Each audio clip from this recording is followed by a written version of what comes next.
Hallelujah. Hallelujah. Isang mapagpalang umaga po sa bawat isa. Good morning. Pati naman natin yung katabi natin. Sabihin niyo po, iisa tayo. Para manila. Pati naman natin yung ating mga katabi. Sabihin natin, iisa tayo. Iisa tayo. Yan, purihin ng Diyos. Purihin ng Diyos. Kaya ganyan po ang aking request po na pagbati natin sa ating mga katabi ay angkop po ito na ating pagbulay-bulayan. So, napakahalaga po. Di ba po, nung nakaraang eleksyon ay sobrang pamilyar tayo. Ano yung tandem nung nanalong koponan nung last election? Binisa. Unity na wasa. Unity or unity. So, ano po ba yan? Tignan po natin. Kasi ang nangyari po that time ay ngayon, yung unity na yon, yan yung hindi po angkop sa Biblia na unity. So, kaya siya nawasak. Ngayon, tignan po natin ngayon yung tunay na biblical unity. Napakahalaga po kasing ating pagbubulay-bulayan po ito ngayon. Ang aking title today ay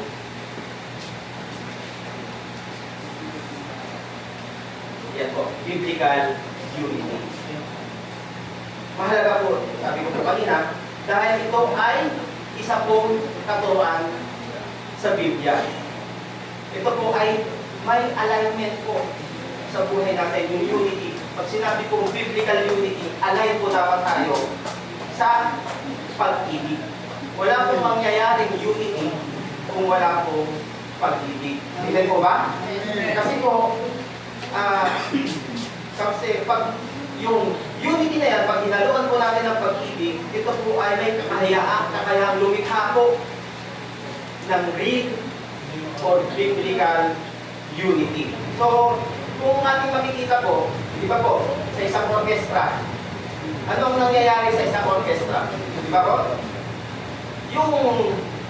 Yung kakompony o yung malalakas na tunog papunta sa symphony, yun po yung dapat magkasundo yung tunog. Ganun po sa orkestra. Malalaman natin yon doon sa kumpas ng composers at saka kumpas ng baton. Paano sila magka-harmonize? Paano sila gaganda yung tunog? Kasi po, yung kakompony, yun po yung magulo na tunog o malalakas lang na tunog. Kakompony, ibig sabihin, ganun po ba tayo? Kakompony ba tayo? Malakas lang, maingay lang na tunog? Hindi po yun ang gusto ng Panginoon sa atin. Ang gusto niya po, yung may harmonious unity ng Panginoon sa atin. Ngayon, yan po yung ating text today, ating passage. Sikapin ninyong mapanatili ang pagkakaisa mula sa Espiritu sa pamamagitan ng kapayapaang nagbubuklod sa inyo. Ito po, talamak na yung verse ng Galatians 5:22. Kaugnay po kasi niyan doon sa Ephesians, Galatians to Ephesians. Ang sinabi po ni Paul, ano yung tinutukoy ni Paul na dapat manatili sa atin? Ano yung bunga ng Espiritu? Yung Galatians 5:22-23, di ba? The fruit of the Spirit is love, joy, peace, patience, kindness, goodness, gentleness, and self-control.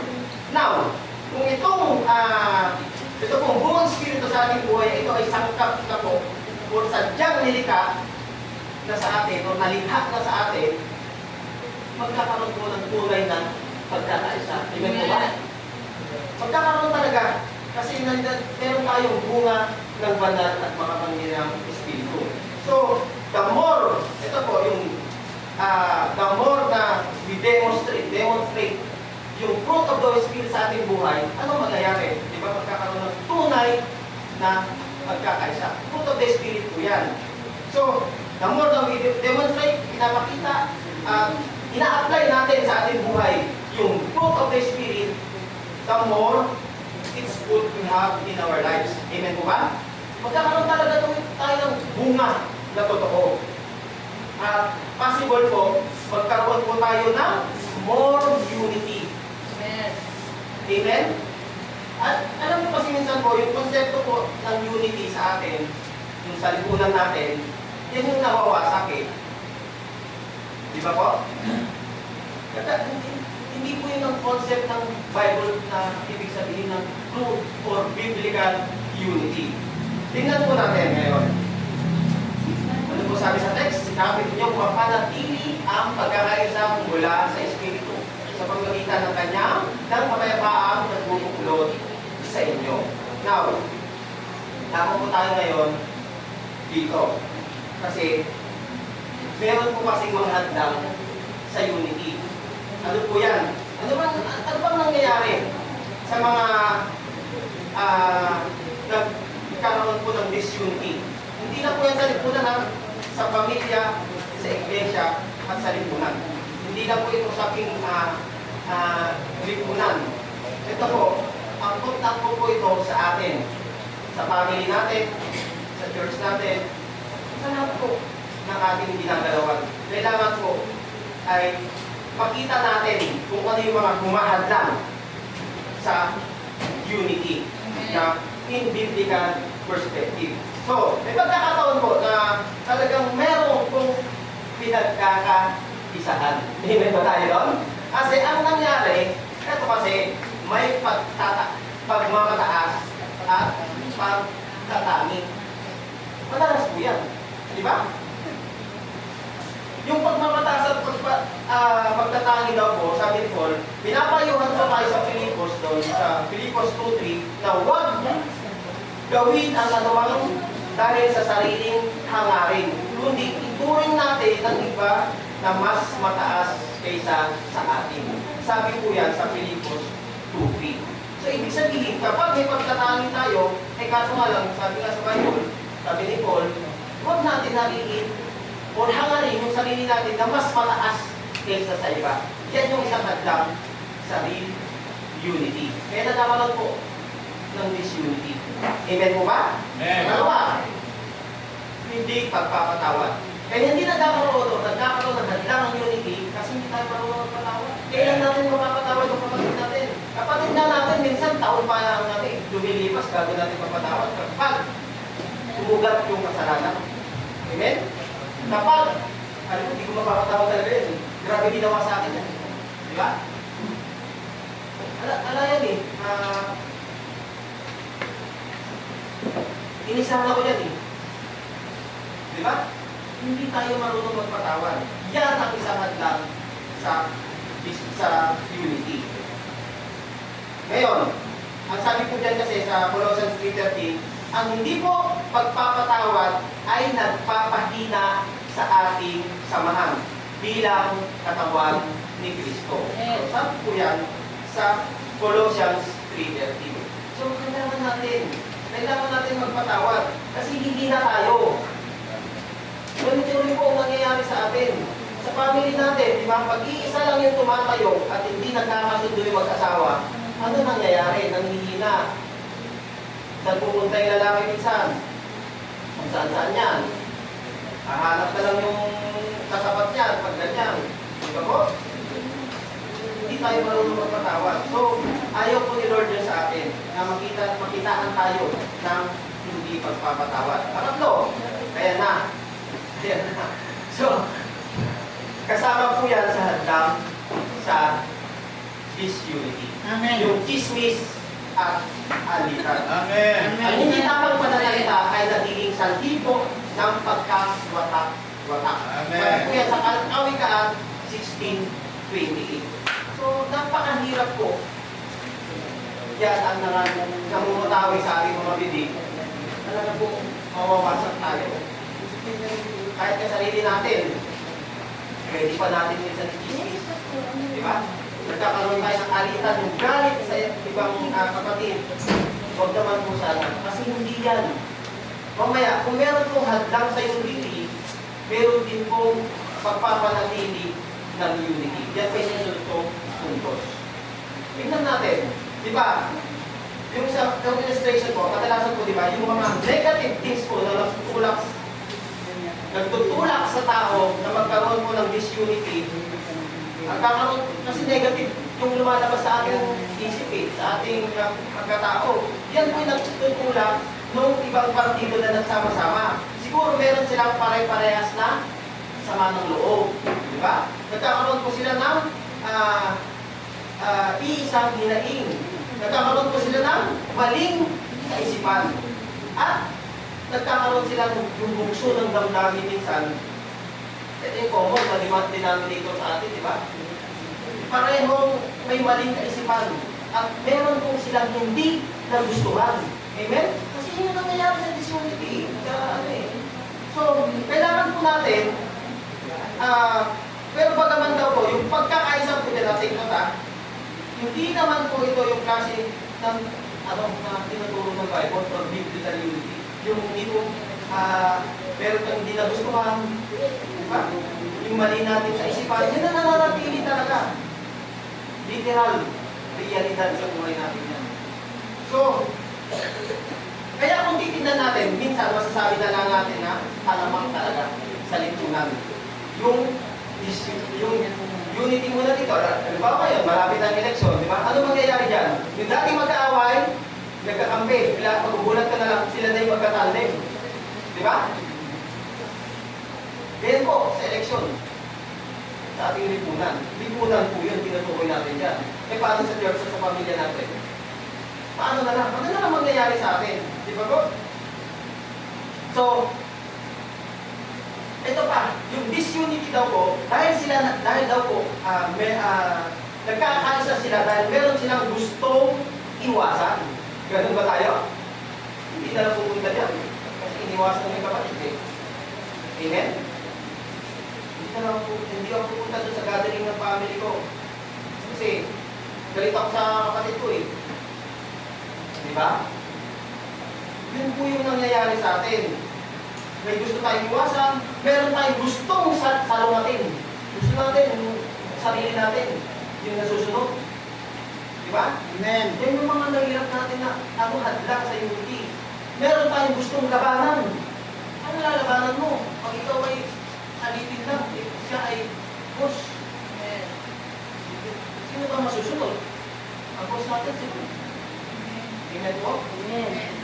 So, huwag natin salungatin o labanan. Sabi nga po, hindi lang po yan nangyayari sa lipunan, nangyayari po ito sa church. Amen? Kasi, yung driving force po minsan ng kanilang pag-unity, hindi po dalaan ng pag-ibig. Nasaan yung pag-ibig kapag nagkakaroon ng disunity? Paano? Diba? Ang nagtutulak po dito kasi na minsan, doon sa hinayin nila, hindi narinig. Kala nila hindi naririnig. Kala nila hindi sila napapakinggan. Yun po yung pagkakaroon ng disunity. Kaya nga minsan sa trabaho rin, minsan, diba? May mga union, may mga non-unionized, may unionized. Ganun po ang nangyayari. Kasi yung kala nila, yung mga grievance nila, yung mga hinayin nila, hindi napapakinggan at hindi naririnig. Amen po ba? Amen. May sama ng loob. So, makikita natin, ito ay hindi po pagkakaisa. Kung susuriin natin, in reality, ito po ay produce ng sinful nature natin. Ano ba yung mga sinful nature natin? Makikita natin mamaya. Grabe po yung sinful nature natin.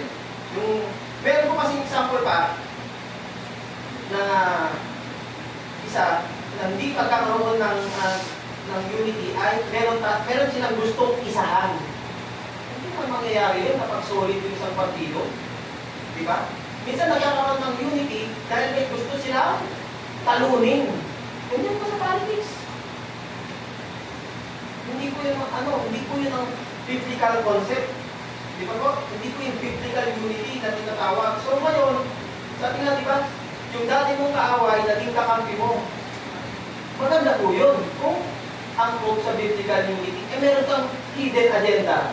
Meron kang hidden na gustong mangyari, talunin mo yung kaaway mo. Dati. Kaya ka nakipag-unity. Yun po hindi po biblical unity. Amen po ba? So, may madalas kasi nagkakasundo yung ilang partido dahil nga sabi ko, nagkakaroon sila ng sariling hangarin. Amen? Amen. So, sabihin mo ulit sa katabi mo, iisa po tayo. Amen, amen. So, ngayon po, yung pagkilatis natin ng unity, makikita natin yung katotohanan. Di ba? Tingnan natin yung anyo. Bakit nag-ugnay? Paano tayo mag-uugnay sa pamagitan ng unity? Ito po kasi si Lord eh. Ano yung behavioral action natin na dapat sa unity? Meron po kasi biblical o behavioral compliance na susundin natin para magkaroon po ng unity. Gusto po ni Lord, suriin natin, bakit natin ito nagagawa sa buhay natin, yung disunity. What? Di ba po? Pero ang gusto ni Lord, yung unity na may pag-ibig. Amen? Amen po ba? Next. Kunti lang po ito. Paano natin ngayon mapapanatili ang unity? Di ba po?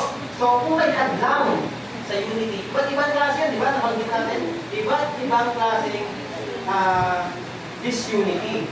Ngayon, ano yung driving force na paano natin ngayon mapapanatili yung totoong pagkakaisa, yung totoong unity natin?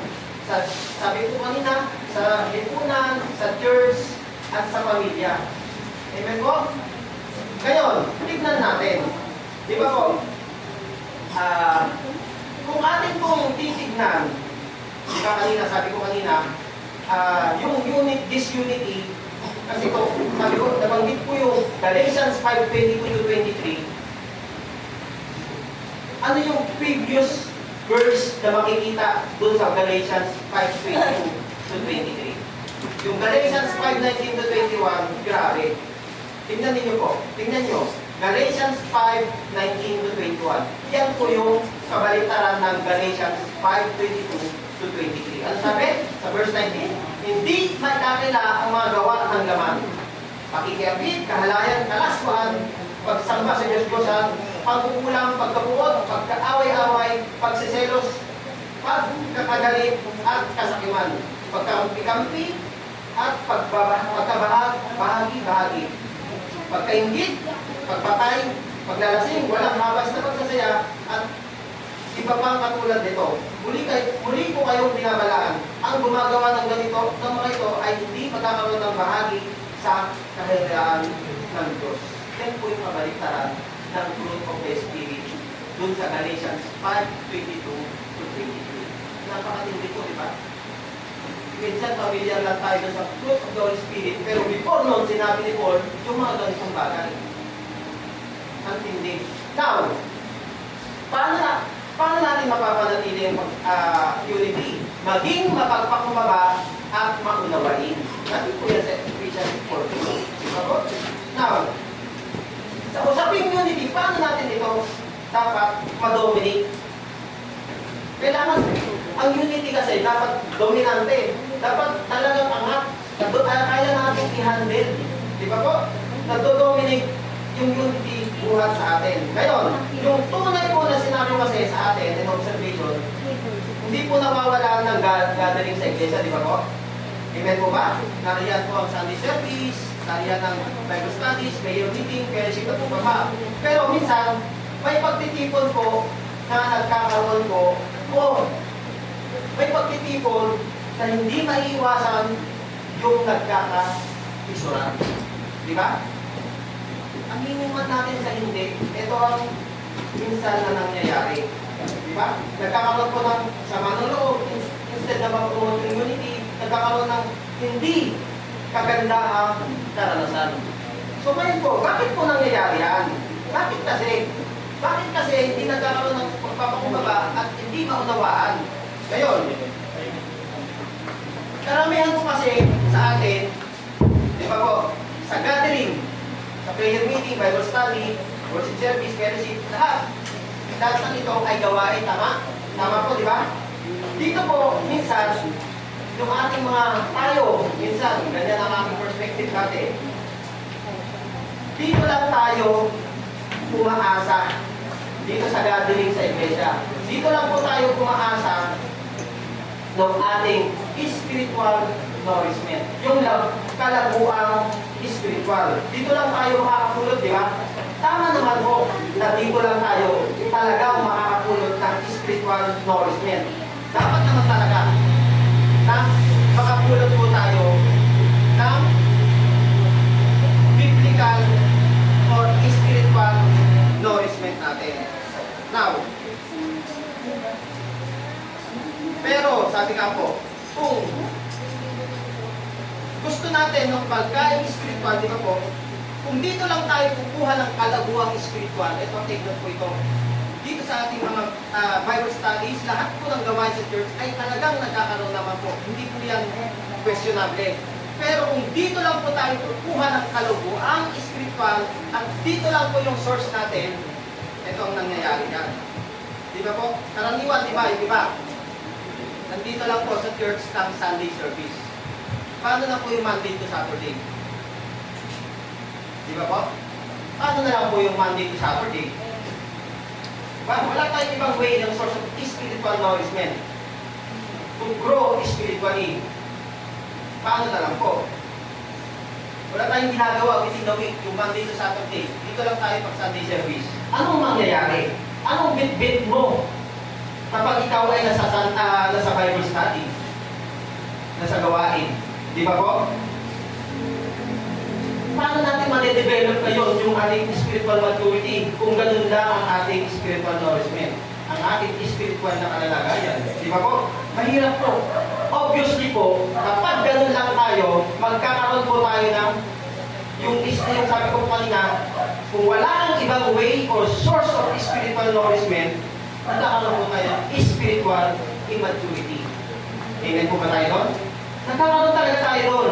So ngayon po, ang bit-bit natin ngayon, halimbawa tayo, huwag naman sana, nandun sa Bible study, bit-bit mo yung negative things, bit-bit mo yung problema.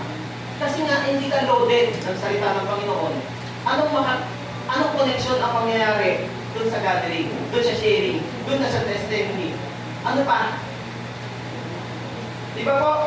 Common po yan sa atin. Huwag tayong sabi natin, uy, nagbabasa ako sa bahay. Nagpapalago ako. Nagkakaroon ako ng devotions. Maging totoo lang po tayo. Amen po ba? So kung yan po ang nangyayari sa atin, ang bit-bit natin, sabi nga, di ba, ang kapatid, kapag ganun ang situation natin, situation ng buhay niya, everybody po, ang gusto lang niyan, makakuha kapag nandun sa church, sa gathering. Everybody comes to get, not to give. Di ba? Everybody comes with expectation. Gusto niya gusto ko makarinig ng totoong kalaguan. Kailangan ko mapalakas. Paano na? Di ba po? Pumunta kayo. May irritation. Problemado ka. Saan ka lang pupunta? Irritable ka? Ano bit mo? Di ba po? Hindi po tayo magkakaroon talaga tayo ng immaturity pagka ganun. Bit natin yung spiritual immaturity. So madalas po yan, nangingibabaw. Huwag man tayo magpalinis, pero talagang that is the reality. Amen? So ngayon, pagmahalan sa gawa, hindi lang sa salita. Sabi kanina, manalangin para sa isa't isa. Nandiyan na po lahat. So if ever man po, ganito po kung tayo ay nagpapalago sa ating sarili sa iba't ibang kapamaraanan, dapat po yung dala-dala natin ay spiritual maturity once we gather. Kasi talaga, mahahawaan po yung ibang kapatid natin. Kapag ganon, irritable tayo, pupunta lang tayo with expectation, gusto ko mag-bless, gusto ko makarinig ng salita ng Panginoon, Lord. Ang hirap mo nun. Ibigay mo sa kapatiran. So, challenge po ito sa atin, kapatid. Challenge po na dapat maintindihan natin. Ngayon, dapat ang baon-baon daw natin, pag pupunta tayo sa ating mga gathering, ang bawal daw po natin dapat yung spiritual maturity, yung ready ka na maging blessing sa iba. Not only to get, ready ka to be a blessing po sa iba. Ready ka na maunawaan yung kapatid. Amen? Naunawaan po natin yung mga kapatid natin, anong kalagayan? Ready ka na dumalo sa pagtitipon dahil pumunta ka to give, not to get. Amen? Ikaw ay pumunta to be a blessings. So, anong dala-dala natin? We bring maturity pagka ganun. Amen? At pag tayo nagtipon-tipon, lahat po tayo ay magbe-benefit pag ganun, di ba? Pag loaded ka po ng spiritual nourishment or spiritual maturity pagpunta sa mga gatherings natin, all ay magbe-benefit. Lahat po tayo. Hindi tiyak po na hindi tayo pupuwing bigo. Gusto niyo ba natin yun ibahagi sa kapatid natin? Di ba dapat maging blessings po tayo once we gather? Yun po ang paalala sa atin. Hindi gawing masama ang loob. Di ba? Amen? Kaya po pag pupunta po ng mga gawain ng pagtitipon, malaking bagay po yung baon natin. Kasi yung mga sangkap ng Holy Spirit ay dala-dala natin, loaded tayo, sarap. Malakas tayo. Hindi ka nakikitaan pala si mga dalawa. Hindi ka nakikitaan. Pumunta ka doon parang nakaganyan ka pa. Diba? Ano sabi ng Korean? Yung Korean, natin, di ba? Ang saya-saya ng sabi niya. Paano ba? Yung pinanood ka kasi ulit na nakaraan eh. Nasa ganun, grabe. Makikita mo yung mukha niya na ang saya-saya. Di ba po? Amen. Yung bago natin, dapat nakahanda tayo na magkaisa. Kasi sabi nga, yung baon natin sa mga gawain, kahit hindi pa tayo nagsama-sama, pag gano'n yung ating biblical na pagkaunawa sa unity, sa pagkakaisa bilang magkakapatid, bilang bahagi po ng iglesia, kung tayo ay pupunta sa mga gawain, tiyak po yung dinidesire natin na unity ay nakahanda na po. Amen? Once na loaded po tayo, kaibigan kapatid, sa biblical na pag-unawa o yung fruit of the Spirit, yung unity na nais natin na minsan na meeting tayo, may meeting tayo sa atin ito, ano yung mangyayari? Naka-ready na po yung unity. Naka-ready na po yung pagkakaisa. Kasi si Lord, binaunan ka na niya eh. Amen po ba? Yun po yung biblical unity. Nakahanda na po na tayo ay magkaisa palagi. Amen? So, bitbitin po natin kung ano yung banal na prutas. Amen po ba? Ngayon, so maglingkod tayo ng magkasama para sa karya ng Diyos. Sabi po yan sa Galatians 6:2. So, last na lang po. Ano yung batayan ng ating tunay na unity? So ngayon, meron tayong batayan. Meron dyan, si Kristo po ang sentro. Yung kailangan, magkaroon din po tayo ng pag-ibig na nagbubuklod sa atin. Bibig natin yung love. Palagi. Unang-una kaya nga sa fruit of the Spirit, unang-una lagi ang love. Meron tayong bibig. Di ba po? So, yung tunay na pagkakaisa ay nagbumula po sa Panginoon. Hindi ito bunga ng ating sariling gawa. Hindi ito bunga ng ating sariling lakas. Kundi, biyaya po ito ng Espiritu sa atin. Bilang mga Kristiyano, tinawag tayo upang maging isa sa pagmamahal, maging isa sa pananampalataya, maging isa sa paglilingkod sa Diyos. Amen po ba? Hamon po ito sa atin, kaibigan kapatid, na maging mapagmahal. Maging yung paglilingkod natin, dapat iisa yung sentro natin sa paglilingkod. Amen po ba? So hamon sa atin, ipakita natin na hindi lamang sa simbahan ito kaibigan kapatid. Ipakita natin ito sa ating pamilya, trabaho, komunidad, at maging instrumento po tayo ng kapayapaan at pagkakaisa saan man tayo naroon, kaibigan. Amen po ba? So, sabi nga po, unity does not mean everyone's opinion. Hindi po ito unity does not mean everyone's opinion has to be the same or even their goals be the same. So, ang magbubuklod kasi sa atin doon, yung tunay na pag-ibig. So ngayon, God has created everyone differently. Magkakaiba tayo, kaibigan kapatid. Magkakaiba po tayo. Pero sabi nga, God has created everyone differently, which means there will be difference of opinion. So ngayon, but, ito lang kaibigan kapatid, your common purpose should be the same. To serve and honor God. Yun po yung biblical unity. Makita natin, ang common purpose natin to serve and honor God. Unity is ruin kapag yung selfish interest lang natin ang namamayani. O yung priority lang natin ang gusto natin. Di ba? Pero dapat ang mangibabaw yung godly interest. Kung ano yung para sa Panginoon. Kung ano po yung nakakalugod para sa Panginoon. Amen po ba? Amen? So, tunay na dapat tulungan po tayo ng Panginoon na mamuhay po sa biblical unity. Mamuhay po tayo na may pagkakaisa. Puspusin nawa tayo ng banal at makapangyarang Espiritu upang maging daluyan po tayo ng pagmamahal at kapayapaan. Amen po ba? Amen. Sa Diyos po ang lahat ng papuri.